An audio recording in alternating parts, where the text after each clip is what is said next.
And Steve Bone joins us right after a real downer, after a real upper. Steve, is that how you see it? Yeah, oh, definitely. Yeah, I mean, if ever a team warranted the description of Jekyll and Hyde, it's us, isn't it? Really, but great on Saturday. Did everything we wanted them to do. Played aggressively. Played on the front foot. Fought for every ball. Found the goal touch that has been eluding us with a couple of great strikes from the left backs, which is one way of doing it, isn't it? When your striker's not scoring. Did everything right Saturday. We all went away with a spring in our step, thinking, yeah, we're on the up now. We're going to be fine. And then it all unravels, and we're back to square one with a really disappointing performance and result at Sheffield United, which I wasn't surprised by. I think I've said to you in the past, I never expect anything from Sheffield United away. 70 years since we won there, probably be another 70 before we win there again. Don't know why, just one of those grounds. We were ticking along okay, I think, for 40 minutes, and then you just know a disaster's around the corner when you're playing there. We can't just let a goal in, can we? We can't just concede a penalty. We have to have a man sent off as well, all into the bargain. 5 minutes before half time, and when that happens, you're on the back foot. Away from home with 10 men against 11, 1-0 down. It's difficult, isn't it? You're going to be doing well to get anything back from there. Very disappointing. Yes, and amazingly, it was the same team, except, and I want to ask you about this, there was a big change, which was he switched over the two wingers, Bianchini on the left and Murphy on the right. What did you think about that plan? I was surprised at that, and I don't think it worked, because I don't think Murphy was as effective. His balls in didn't seem to be as accurate and as deadly as they can be. I've not heard any explanation from the manager as to why he did that. He may well have been asked the question and given the answer somewhere, but I've not seen or heard that yet. Maybe it was to do with who was playing on the different flanks for Sheffield United, but I think when you've got a player in form like Murphy is, he's in such good form, I don't think you shouldn't be moving him, really, to in response to somebody else's personnel. I think you keep him in his best position. You tell him to keep on doing what he's doing.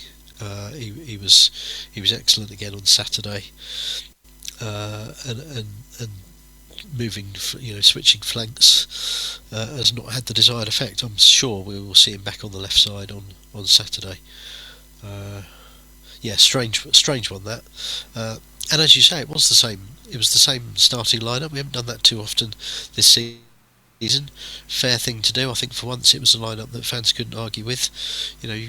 Nobody was expecting many, if any, changes.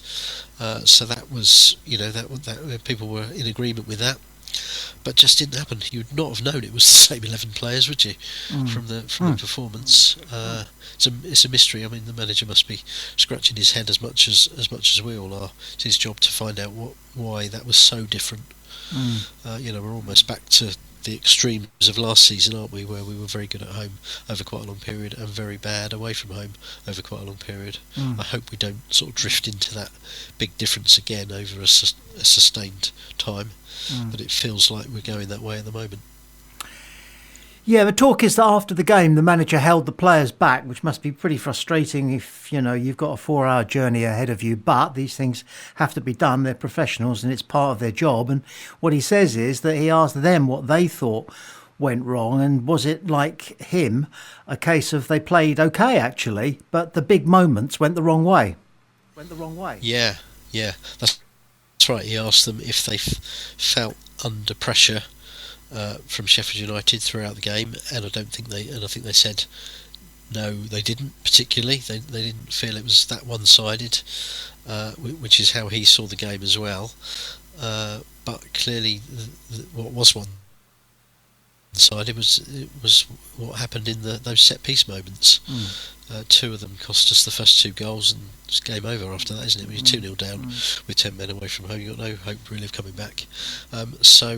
The manager obviously wanted to see that the players had been feeling the game as he had seen it from the sidelines, and they had. So that's good in a way that they're all sort of on the same page there, but it doesn't get us any nearer to solving the problem of what do we do about corners. Because now on Saturdays, Bristol City get a corner in the 5th minute and it's still 0-0. The crowd are going to be on edge, aren't they? And probably the defence are going to be on edge because they're going to be thinking, oh no, we've got a reputation now. Bristol City are probably going to come down and do everything they can to win 10 corners and think they've got a good chance of scoring from one. I mean, we're not without Shaughnessy, we're not the biggest defence, are we? Paul is sort of average size. Knight is a little bit taller, and he's quite a big. He's on the bigger side of our team. But we miss a Shaughnessy. And going back to previous players, what you give for an Atkinson or a Raggett in there, just winning every header, putting his head in first. Both ends. We'd like a couple of goals from corners from our defenders as well, wouldn't we? We're not getting those at the moment. Good point. So that's maybe something they'll look at in January. We might have Shaughnessy back in January, but even then, I think we would. You would do well to perhaps bring in another big centre half. I think if we were looking for a big centre half and a big centre forward, I think people would welcome both at the moment, because we are being out-muscled by teams, aren't we? A lot of pace and power in some of these teams, and we're not matching it in some games. 2 questions in one for you. Do you know anything about the possible return date of Shaughnessy, which, provided he can stay fit for the rest of the season, would possibly go some way towards solving both those 2 problems that you isolate, when we're receiving corners and when we're taking corners and failing to score? But what would you say about, the tallest man on the pitch generally when Pompey are playing, of the 22, is our 6'5" goalkeeper, who's also allowed to use his hands. Would you like to see him coming for those crosses? Are you talking about Schmid, the first choice goalie? Yeah. Yes. There could be a question there of does he, would we be defending these corners better if we had a keeper that was proving a bit more dominant in the air? I must say, he hasn't, in the time he's been in the team, 2/3 of last season and the bits he's played either side of his injury this season, it doesn't strike me that there's a problem there with him not being dominant. But when we're conceding as many goals from corners, you have to look at everybody's role in it, don't you? So I do think the goalie, we need to look at how he's coping with those, and maybe he needs to be a bit more ready to come to his near post to help defend corners or claim corners. You could well be right there. In terms of Shaughnessy's return, I don't think they've put a definite sort of week or even month on it. My memory of it is that at some point they said 12 weeks away, but I don't think it was 12 weeks from the injury, was it? I think they said 12 weeks a little while after he got the injury. So I don't think we'll see him before the 1st of January, and it might be a few weeks after that still. I don't think it's due to be too long after that. I mean, it's end of the day, it's a hamstring injury. It's not a particularly complicated one, is it? It's not one that they're still trying to diagnose or anything. They knew what it was and they've dealt with it quickly. But how we need him back at the moment, and you do hope that he's had problems last season and this season with injury. You just hope that he's able to stay fit this time, and I think that'll make a big difference to us. I think you put Paul and Shaughnessy together in that defence, it suddenly looks a lot more solid. Defends better and attacks better. Yeah, helps at both ends, definitely.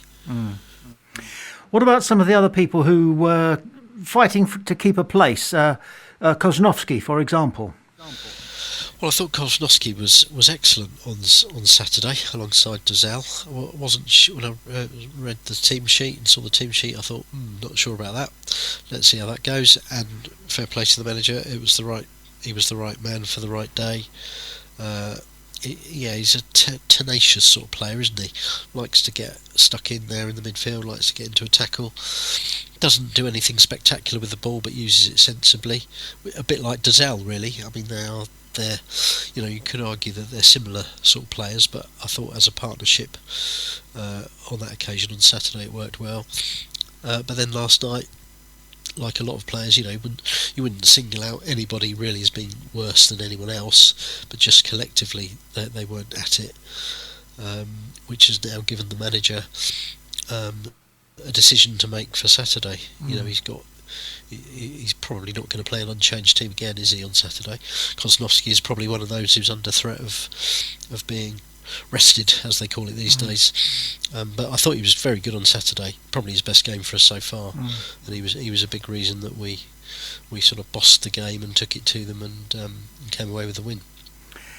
It only affected the last few minutes, but when Pack was out there, you remembered that he is a top championship player still. Okay, he wouldn't win any sprints, but he's a top championship player still. Brings you a calm head, doesn't he? Which is what we needed. When it was 2-1 on Saturday, it was a bit nervy for a while, and we just needed that at the end. I know we got it was 3-1 at the very end, of course, after Jordan Williams' screamer. But yeah, Pack, you're always happy to see Pack come on. I've seen a few comments since last night, since the Sheffield United result, saying would we be better off with Marlon Pack back in the defence, either as one of the two centre halves alongside Paul, or a sort of sweeper if you're going to play three there, which is an interesting point. That really divided people last year, didn't it, when he was playing in defence?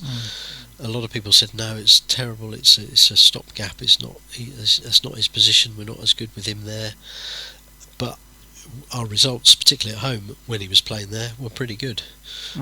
So he does bring a certain calmness, and you would think, if you go back to the issue of defending corners, you would think that he brings a bit of organisation as well. He would be telling people, reminding people what their jobs are every time the opposition get a corner, and maybe that's not happening when Pack's not on the field.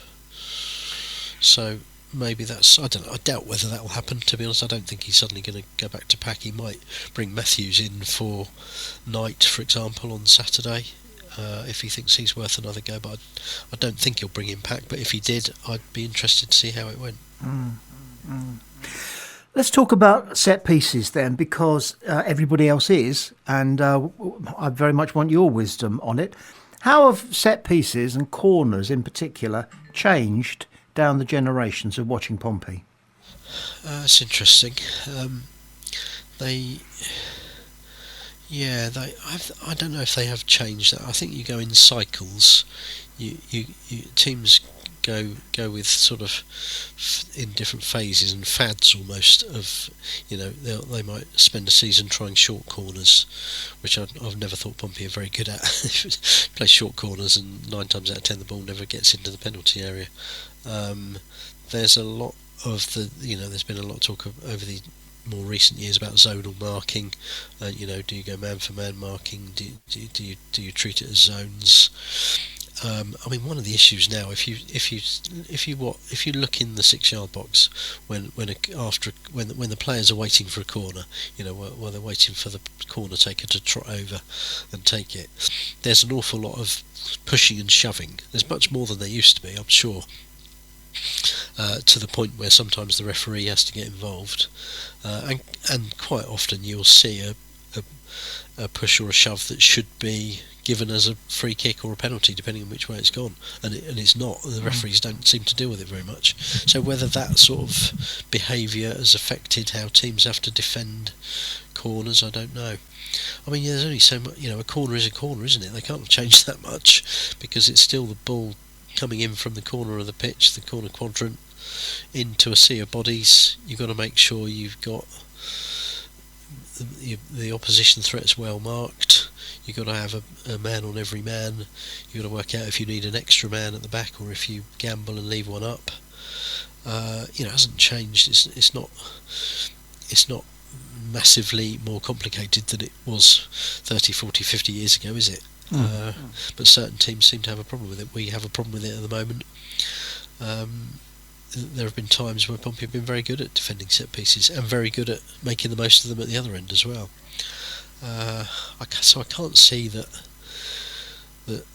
corners have changed much down the years. But I imagine that it's what the team, and particularly the defenders, will be working on probably a bit more in training today and Friday before Bristol City than they would have been normally. It's become a trend, and it's one that we need to get on top of. We don't have any fancy Dan corners. Millwall tried one on Saturday. Do you remember? They squirted it fast and low to the edge of the penalty area, where a man who'd been practicing hitting such corners first time had a pretty good strike at the ball, low and hard, but it didn't get through. And then there's, of course, the love train and the way in which you explode your players out of the love train for various different purposes. We don't seem to have any of those when we're attacking, and we don't seem to deal with them very well when we're defending them. No, and you have to say the corners we've conceded from haven't been anything. They haven't been fancy Dan corners, have they? They've been pretty standard corners either into the near post or right into the mixer, into the middle, and it's a bit of luck involved in some of them. You can, any of those corners, if a Pompey boot had got on them first, you'd have cleared it and you wouldn't have conceded, and we wouldn't be having this conversation. But at the same time, if you constantly are letting the opposition get the first touch on it, or get the flick on at the near post, or get the big man at the far post meeting it, then you're in trouble. You have to work out what to do about it. But yeah, maybe we need to vary our attacking ones a little bit and come up with something new. If we haven't got the big men in the middle to sort of head in, get on the end of a conventional corner, then mix it up a bit and play something out to the edge of the area where Segacic or somebody can maybe find room for a shot. Anything's worth a try, isn't it? Yeah, other teams seem to have a designated target man for their corners, and almost everybody else's job is to protect him so he gets a clear run at the ball. If we've had such a target man at our corners in the last 2 or 3 seasons, it's been Shaughnessy, and I can't think it's been anybody else. No, he scored a few from corners, didn't he? Particularly in the League One season. Didn't he score about 6 headers from corners, something like that? Maybe I'm exaggerating it a little bit. Raggett as well for a time. There was a period where Ray Paul was knocking in a couple of corners as well. Might even have been in that first season. You've almost got to have somebody other than your obvious number 9, haven't you, as a threat from corners, because they will know they'll know they need to mark Bishop at corners. Bishop is being very well marked out of games all round at the moment, particularly at corners. So you've got to have something else. Do you if Marlon Pack's playing, do you give him instructions to go walk about before a corner and look for him and see if he can get on the end of it? But it's a problem when you've had the sort of run we've had with set pieces. It's a problem. It will soon be forgotten about if we keep 2 or 3 clean sheets or score a couple of goals from corners. Then people will identify some other priority. But it's one that all eyes will be on when we play Bristol City. That's for sure. I don't want to dwell on it too long, but just one more question to you about defending set pieces. If it's what everybody else is talking about, and Mick Robertson spends a long time talking about it on his excellent summary piece, which is available across Pompey Sound and also, of course, as a podcast, it's this. I don't think any corner would ever be completed. The ref would blow up the minute the ball came into play, because every single time, every single team fouls every single goalkeeper by deliberately backing into him, impeding him, shouldering him, fouling him, basically. And I have never once seen, honestly, at any level, either live or on television, a player penalised for doing that specific job of fouling the goalkeeper. It's almost like fouls. The goalkeeper only gets the foul given in his favour if a goal is scored. Yeah, isn't it? That seems to focus the referee's mind and think, that's gone in, but the goalie was impeded there, so I better give the free kick. And he does, and obviously the team who have scored will always complain about that. They'll say they didn't do anything wrong, and they'll say the goalkeeper was overprotected, which maybe they are. But there's a lot of there's a lot of obstruction, isn't there? Obstruction used to be an indirect free kick wherever it took place on the pitch, but you don't see those given very often. But there is, it's, you notice it if you watch a Premier League game on the telly, and you notice it at lower levels as well. There is an awful lot of sort of fisticuffs going on nowadays in areas, while while players are waiting for corners. It does feel like something they need to get to grips with. It's one of those where if in a particular game a referee followed the letter of the law and sent off anyone who sort of wrestled somebody else to the ground or whatever, that would perhaps soon stamp it out. But a bit frustrating when you're on the wrong end of it. But I suppose part of the game today that we have to get on with. You have to be good at it. If there's teams finding advantages through that sort of behaviour and through standing in front of the goalie and whatever else, then you have to play them at their own game. Yeah, I mean, just to be romantic about it, if you had to choose between your favourite type of goal, a 30-yard screamer, a dribbling walk into the net past 3 or 4 men, or a thumping great British-style header at the far post, I've rather led you, but what would you go for? The first two, no. I know what you mean. Yeah, I remember, I'm just about old enough to have seen Mark Haitley play for Pompey in 1980, 83, 84, and some of his headers, there was as much power on those as there was on other people's shots. Once he got his head on one of those, whether it was at the far post, near post, or 20 yards out, that was going in. And we've had a few other good headers of the ball down the years as well. You don't see so many goals like that anymore, do you? I don't think. It comes back to a previous conversation we've had. The old-fashioned big, tall number 9s are quite a rarity these days, aren't they? Which is a shame. Yes, they are. And I mean, look at some of these young players who are coming through now at Barcelona and Chelsea. They only look to be 12 years of age, and one of them only weighs about 8 stone. So I suppose it's the way forward. Yeah.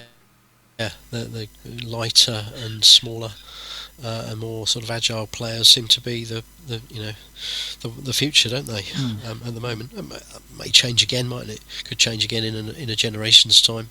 We could go back to bigger, stronger players all round. I mean, the champion. You don't get many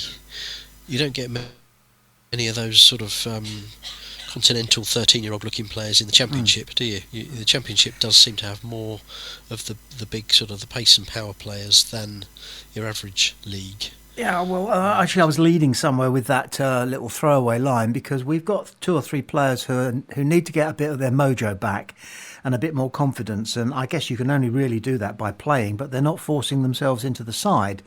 And that is Chaplin and Swift to a certain extent, but also particularly, I think we all knew when he came on that Minyok Yang was going to be swallowed in one gulp. Yeah. Yes. Yeah, Yang, it's a shame with Yang, because for a few weeks, September, October sort of time, he really looked as though he was going to make a place in the starting 11 his own, score goals and really be a threat. And he's kind of gone off the boil a bit, hasn't he? He's not played regularly, and I suspect he's not played regularly because he's not been showing in training that he's worth a starting spot, and because of that it's been a bit stop-start, and when he does come on he hasn't really made much impression, has he? And it seems like Bianchini is now ahead of him in the winger pecking order, which has not really worked either. Trying his best, he works hard, covers a lot of ground, but he's not really been effective for us, has he? Chaplin, you mentioned Chaplin and Swift there, still waiting really for the best of both of them, aren't we? Chaplin just hasn't sort of clicked for Chaplin here. I still think it might, but if we get to the end of December, start of January, and it still hasn't, what do we do? Do we send him back and use the place in the squad to bring somebody else in? Swift has been a bit forgotten in recent weeks as well, hasn't he? Lost his place, scored that great goal at Leicester, didn't he? The equaliser at Leicester. Haven't seen much of him since then, really. He did play, I think, in one of those home games just after that. But he's another one. You might, on a day when you're least expecting it, bring him back into the team, and he might have a man of the match display. He might be the one to run forward and score from 25 yards. Capable of it, isn't he? So. There's a few ponderables in that squad at the moment that we just need to get to the bottom of. The one thing that gives me, and I hope I'm not sort of jumping ahead of your next question here, but the thing that gives me hope for Saturday in Bristol City is that it seems like Lang was deliberately not brought on in that second half when the game was gone, just to keep him a little bit fresher for Saturday. And I think maybe we'll see him start on Saturday, because I did think when he was on, I know we were already 2-0 up when he came on against Millwall last Saturday, but I do think we look a different proposition with him on the pitch. He's everywhere, isn't he? He's a live wire. He brings other people into play so well. He can make progress down the wing. He can make progress through the middle. He just livened the whole thing up, and I went away, having seen half an hour of him, and he should have scored, shouldn't he? Made a great chance for himself, and then put it at the keeper with about 10 minutes to go when it was still 2-1. I think would have been nice to see that go in, but he's done enough in that half hour to sort of remind us how important he is to us, and if he can stay fit. And that's maybe a big if. We don't know if he can stay fit, and Murphy on the other side can keep firing. I still think we'll be all right. Okay. Well, just ahead of your prediction of the score, do you want to have a go at the starting lineup? I know I've sprung that on you. I didn't give you a chance, but starting lineup and then a prediction. Okay. I'm going to say. That obviously are we without Devlin because of is he going to be banned? So I think so. Yeah, I think so. Might only be one game though, mightn't it? Because it wasn't serious foul play. So I think we're going to see number one goalie Schmidt will be in goal. I think we'll see Swanson. Swanson's done okay at left back, hasn't he? Particularly last week when he got forward and got that terrific goal. Still watching that one back. So I think Swanson and Williams, the fullbacks. I wonder if Matthews might get the nod ahead of Knight alongside Poole in the defence there. I think Pack might come back in place of Koznovsky, so we might have Pack and Dazal. And then I think we might see Murphy, Segicic and Lang across behind the striker as the three, with Lang on the right. I still think it'll probably be Bishop, but I do think we're edging towards the point where it needs to be Kirk instead of Bishop. I mean, if it was down to me, I'd have Lang up. I think I've said last week and the week before, and I'll probably say it for the next few weeks as well. I'd have Lang as the centre forward personally at the moment, because nobody else is scoring. Bishop's not scoring, looks low on confidence, needs a couple of weeks off. I think send him and his family on holiday or something just to recharge the batteries. I would have Lang ahead of Segicic, Murphy, and then maybe Yang or Swift, in the three behind them. But I think, if you're asking me what I think the team will be, I think it will be up front. I think it will be Bishop starting, but under pressure to start delivering, and then I think it will be Lang on the right, Murphy on the left, and Segicic in the middle. And I think if you've got Lang and Segicic on the pitch together, we only saw one at a time, didn't we, last weekend? But I think if you've got them on the pitch together, I think that could be quite troublesome for Bristol City in a game we really need to win. Yeah, a bit of a headache for them. So a prediction for the score. What do you know about Bristol, by the way?